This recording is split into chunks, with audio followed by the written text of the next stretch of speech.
Here again, I just want to do a quick Bible study on Matthew 5, the blessed are this, blessed are that. And I want to quote how some people translate one of them.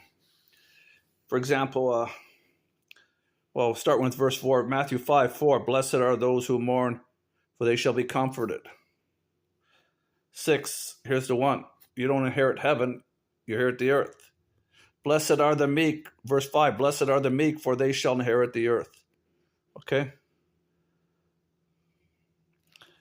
Now I'm going to go to verse 3 and so on. For example, blessed are those who hunger and thirst for righteousness, for they shall be satisfied.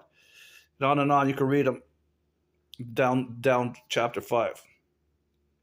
So back to verse 3, the one I want to focus on.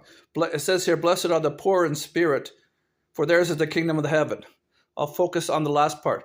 The kingdom of heaven doesn't mean you're going to go to heaven. It means the kingdom of heaven is the New Jerusalem. You can read in Revelation that comes down from heaven, okay? Right?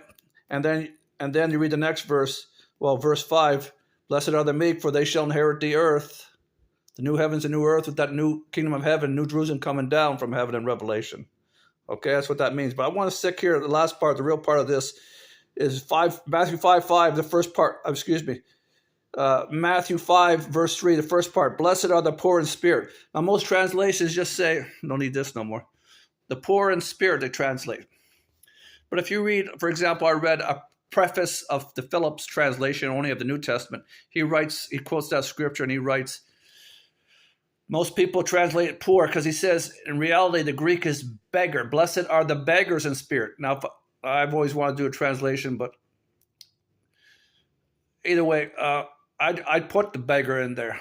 Most translations put poor because he's saying, like Phillips on his preface said, it's more Middle Eastern, doesn't have the effect. And most people say poor, meaning, when you're poor, you're downtrodden, right? And you're not arrogant.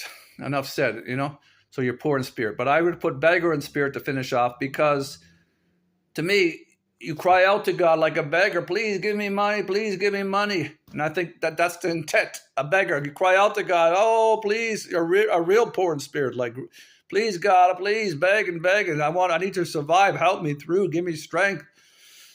So I would translate that, the initial Greek, blessed are the beggar in spirit. Blessed are the beggars in spirit,